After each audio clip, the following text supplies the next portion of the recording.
Hey, what's up, everyone? Welcome back to the channel. This is Ruben with Circumspect Life. I believe that good marriages happen on purpose, and that starts with dating on purpose. So today we're going to hop right in. We're going to be talking about having accountability in your relationships. And I don't mean accountability with the person you're dating. I mean accountability from somebody outside of that relationship, somebody that knows you, loves you, cares for you, wants your well-being, somebody that's going to give you those hard facts that sometimes we don't want to hear, because it's important to have an extra pair of eyes or ears when we're dating. And I'm going to tell you why. We've all probably been there. You fall in love, and what happens? This is an analogy that I really like when it comes to having accountability. We fall in love, and it's kind of like a kite. Once the wind comes under that kite, it lifts it off, and there's no stopping it until that kite comes crashing down.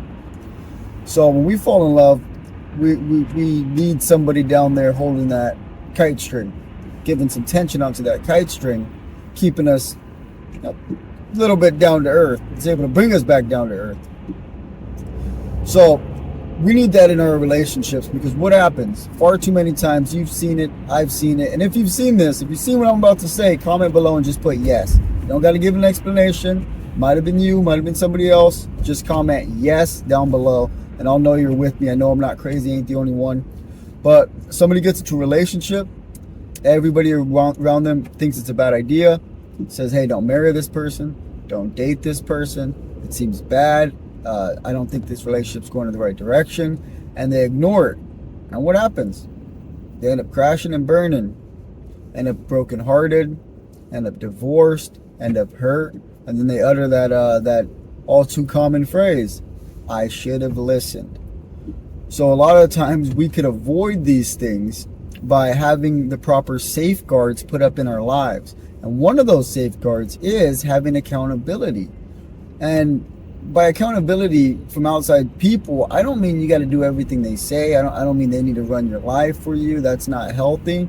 I mean, you need to be wise and take their advice or their counsel or their concerns into consideration. Because far too many times people have gone into relationships they shouldn't have, that they were clearly warned about, and then they suffered the consequence for it. In the Proverbs, it says, faithful are the kisses of a friend, faithful are the wounds of a friend, but deceitful are the kisses of an enemy. And you know, sometimes there are people in our lives that we think are our friend, but they're out for our hurt or harm. And we need to learn to tell the difference between those that love us and, you know, those that don't love us. And a lot of times, you know, as in the proverb, it says the kisses of an enemy are deceitful. The kisses are affectionate. These people show you affection. They like your social media posts. They pump you up. They talk you up. But they're actually in it for your downfall. And these people are people you need to remove from your life. They're people that don't care about you. And a lot of times we get in situations, maybe it's family, maybe it's friend, they're as they call toxic, and we keep them around because that's all we have. When and you know, that's the counsel we get. Then sometimes they help us make bad decisions. But that proverb also says, faithful are the wounds of a friend. Somebody that really cares you, really cares for you, really loves you. Man, they're gonna wound you sometimes. Sometimes you're gonna get hurt. But that's a true friend. They're going to tell you something that's going to hurt you, that because they love you, because they care for you. Even if it means you're going to be mad at them, because they're more concerned about your well-being, because they love you, because they care for you, than they're worried about whether or not you're happy with them or like you. And so, point number one, you need people in your life that you care about, that you trust, that you know care about you and want your well-being. It could be a family member, it could be a pastor, it could be a close friend, somebody that you trust, and you need these people in your life. Because you're going to need somebody to be an extra pair of eyes, pair of ears when you're dating, because you need this extra counsel. The Bible also says in Proverbs that in the multitude of counselors there is safety. The more eyes, the more ears, you're able to see things that they're able to see, things that you're not able to see, things that you were blind to, things that we only see after the heartbreak. They're able to see it beforehand. especially older people that have been in and out of relationships, or at least in long-term relationships, and seen a little bit of things. They can help out. They've seen a lot. A lot of times when we're young, we don't want to listen to our parents. We don't want to listen to those older than us, because we think we know everything. But in reality, man, they've seen some things, and they're trying to pass that wisdom on, and we have to have the humility to listen to them. So point number one, have people that you're accountable to in your life. It doesn't have to be a lot of people, but you do want to bring people into your relationship to some degree, to where they could get a good look at it and they could give their advice. And trust me, if you're supposed to marry a particular person, people around you are going to see that. They're probably going to see that before you see that. I remember when me and my wife were dating, everybody was telling us how good we were together, and people I know, people I trust, and that we're a perfect fit for each other. And for me, that was a safeguard. If people would have been saying the opposite, I would have probably kept looking for somebody else for my safety and her safety. But we were getting good feedback from people. And same thing, I had some friends who were recently married last year or earlier this year, and I mean, I seen it. I was like, oh, these people, I seen them before they started dating. I was like, oh, these two, I see something brewing here. These two gonna get married. And less than 6 months later, they were married.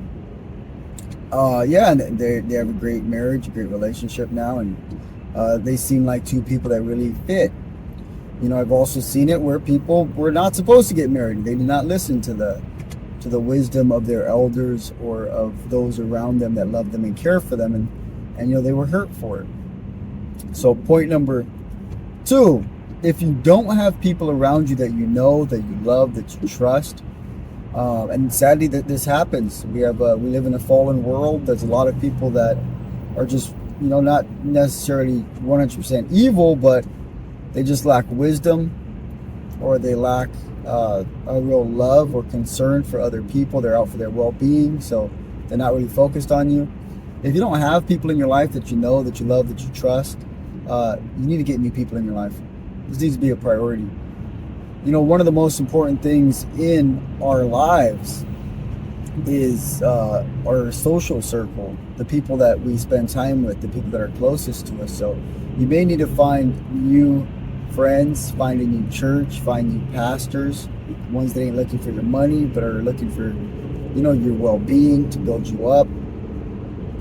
So that's point number two. If you don't have good people in your life, then this time in your single life, make new friends. Go places you enjoy, meet new people. Have some standards for the kind of friends you have. Start cutting some people out of your life. So that's point number two. Point number three, you need to make a resolve in yourself. You need to make a resolve in yourself to listen to the counsel of those around you. Because a lot of times we go into relationships and we're not thinking. And what happens when you don't plan? What is the old saying? If you fail to plan, then you plan to fail.